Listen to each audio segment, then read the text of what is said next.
There's something strange Mike noticed after years of watching how people talk about money. The smartest people he's ever met aren't always rich, and the richest people rarely talk about money at all. Mike used to believe, if I read enough books and work hard enough, money will eventually find me. Turns out, money doesn't read books with you. He's seen people who make twice his income but live like they're constantly about to lose Wi-Fi. And he's seen people who earn less, yet sleep like babies every night. The difference isn't the numbers, it's how they think about money. Mike made his own mistakes. He used money as a reward for exhaustion. He compared himself to others and kept asking, when will I finally catch up? Until he realized a truth that stings a little but matters a lot. Money doesn't ruin our lives. The way we behave around money does.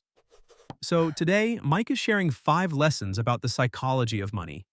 The things most people wish they had understood before earning their first dollar. And before we start, let me ask you something simple. What's one money mistake you've made in the past? No details needed, just one honest line in the comments. Everyone has their own money story. No one is crazy about money. Mike realized something important after years of watching how people deal with money. No one is actually irrational with money. We're all being perfectly logical based on our own life story. The way you spend, save, invest, or worry about money doesn't come from spreadsheets or finance books. It comes from what you've lived through. Some people grew up during financial crises, so they hold on to cash tightly and avoid risk at all costs. Others came of age during booming markets. They're comfortable taking risks and believe, it'll work out, it always goes up. Neither of them is wrong, they just have different financial memories. Author Morgan Housel calls this personal finance history, the idea that your past quietly shapes how you treat money today.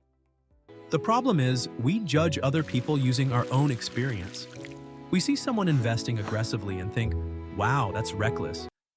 We see someone holding too much cash and think, that's outdated. But if you had lived their life, you'd probably do the exact same thing.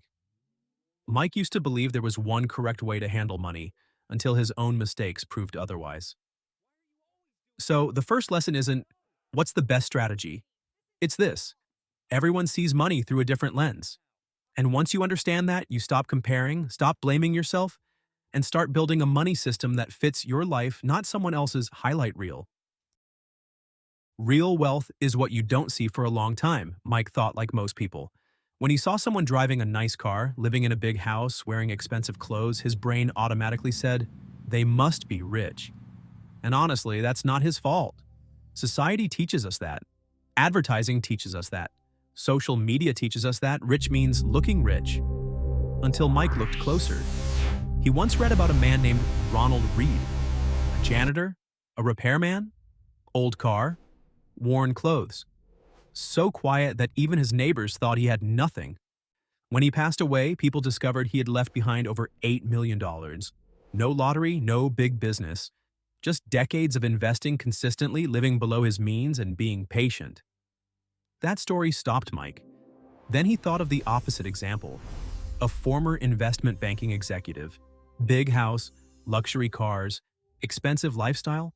At one point earning over $500,000 a year, he still ended up bankrupt. That's when Mike realized an uncomfortable truth. What we see is usually spending, not wealth. An $80,000 car is money that already left the account. A big house usually comes with a 30-year mortgage. Luxury vacations are bills, not assets. They look rich, but they tell you nothing about what's left. Mike noticed people around him. Some upgrade their car every 3 years but don't have $5,000 saved. Others drive a 10-year-old car but could survive 12 months without a job.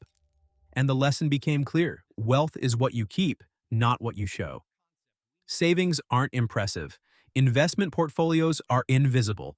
A 6-month emergency fund doesn't photograph well.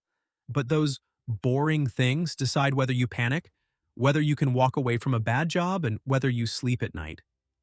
Mike changed how he defined wealth.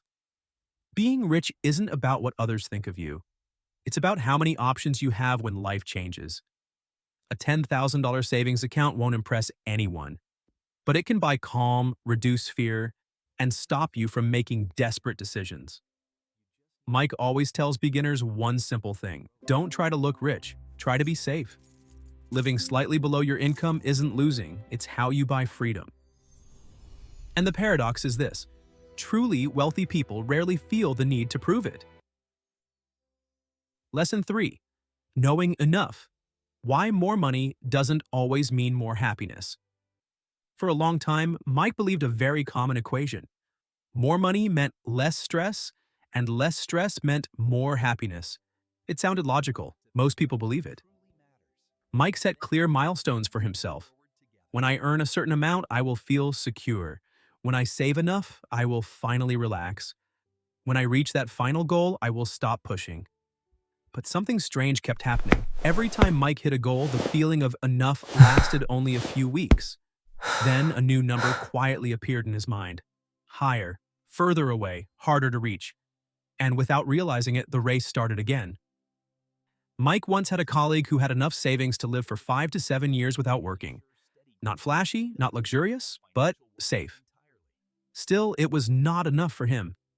He put most of that money into a project with huge upside, high risk, big promises. Mike still remembers him saying, "If this works, I will finally rest." It did not work. The money disappeared. And so did the peace. That was when Mike learned a hard truth. Most people do not lose because they lack money. They lose because they do not know when to stop. Mike once read about Jordan Belfort, known as the Wolf of Wall Street. At one point, he made nearly $50 million a year, far beyond what any normal life requires. Still, it was not enough. Not to live better, but to avoid feeling like he was losing the comparison game. The cost of that mindset is well known. Eventually, Mike asked a simple question: why is enough so hard to reach? The answer was cold but clear. Our expectations grow faster than our income. When we earn more, we raise our lifestyle. And we end up feeling the same pressure. More money often brings more stress, more risk, and more to lose. Mike came to a simple formula: happiness equals results minus expectations. If your results grow by 10%, but your expectations grow by 30%, you will still feel behind. Knowing what enough is does not mean living small. It means knowing which game you are playing. Are you earning for safety, for freedom, or to win a comparison that never ends? Everything changed when Mike asked himself, if I stop here, does life actually get worse? The answer was no. He was fine. And more importantly, he was less afraid. Mike always tells beginners this: the biggest risk is not earning too little. The biggest risk is never knowing what enough is. When you define enough, you do not just protect your money, you protect your life. Lesson 4. Money buys time freedom, not just stuff. For a long time, Mike believed working harder was always the right answer. More overtime, more responsibility, just a little more money. He kept telling himself, work harder now, life will be easier later. But later kept moving further away. Some nights, Mike came home late. Cold dinner, family already asleep. His bank balance went up, but his time didn't. Then he thought about a former boss. The man made a lot of money, really a lot. But he worked nearly 60 hours a week. Phone always on. Weekends are never quiet. At 50, he quit. Not because he was richer than everyone else, but because he was exhausted. He told Mike something he never forgot. If you have money but no time, then money owns you. After retiring, his income dropped. But for the first time in years, he slept well, ate real meals, and knew why he woke up each day. That's when Mike understood something important. The true value of money isn't how much you have, it's the choices it gives you. The choice to say no to a bad job. The choice to rest when your body needs it. The choice not to panic when life hits you. A small emergency fund won't make you rich, but it can make you less afraid. Mike felt this personally. Before savings, every decision felt heavy. Not because he didn't know what was right, but because he had no options. As he started saving, even a little, his mind felt lighter. Not because he had more money, but because fear had less control. Mike always says this plainly. Money isn't meant to buy more things. It's meant to stop you from being forced to do things you hate. Comfort fades quickly, but breathing room lasts a long time. Being rich isn't owning everything. It's not being owned by anything. Lesson 5. Stop trying to impress. Why comparison is the enemy of wealth. Mike admits something he once hated saying out loud. He didn't always spend money because he needed to. He spent it because he didn't want to feel behind. Not behind at work. Not behind in skill. Behind in other people's eyes. He'd scroll social media and see friends, buying houses, driving new cars, traveling in luxury. Even though he knew social media shows only highlights, a quiet thought still appeared. Where am I in this race? Sometimes Mike bought things not because he wanted them, but because he feared the looking like he was falling behind. One day at a red light, a bright red Ferrari pulled up beside him. For a moment, Mike thought, that guy must be successful. Then something strange happened. He realized he wasn't thinking about the driver. He was imagining himself in the car. And Mike laughed. Because if he were in that Ferrari, everyone else would do the same thing. They wouldn't think about Mike. They'd think about themselves. That's when he understood the paradox. We spend money to impress people who aren't actually paying attention to us. Mike remembered buying an expensive watch once. He thought it would make clients respect him more. Reality? No one noticed. No one cared.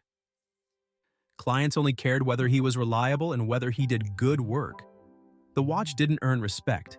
It just drained his account. Mike began to notice something else. The people trying hardest to impress others are often the most financially anxious. Comparison causes us to raise our lifestyle too fast, spend beyond our means, and feel like we're never enough. There's no finish line. Someone will always have more. Everyone is playing a different money game. Different backgrounds, different goals, different rules. Comparing yourself to others is like playing chess where each player follows a different rule book. No one wins that way. When Mike stopped comparing, life felt lighter. Not because he earned more, but because he stopped spending to prove something. He began asking better questions. What do I actually need?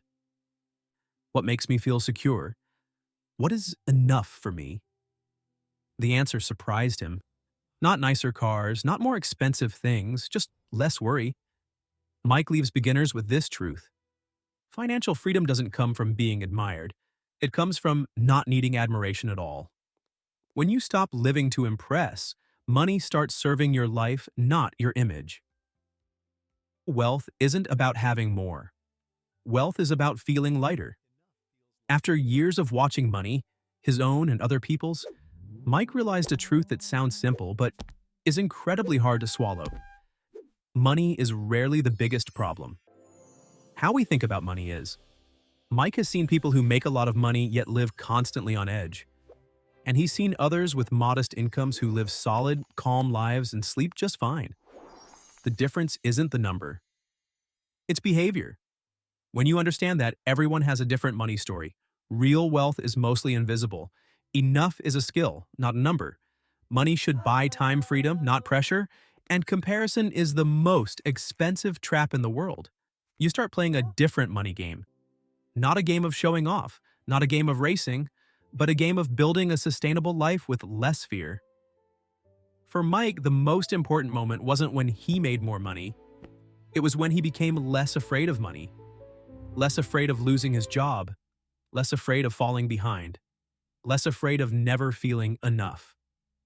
From that point on, money stopped being the boss. It became a tool to slow down, choose more carefully, and avoid making decisions in panic. Mike doesn't believe everyone needs to be rich, but he does believe everyone deserves financial peace. Because in the end, you don't win the money game by having more than others. You win when money no longer controls your life. And when that happens, you don't just have money, you have freedom. If money suddenly disappeared, what's the first thing you'd want to buy back? Time, sleep, or peace of mind? Comment just one word.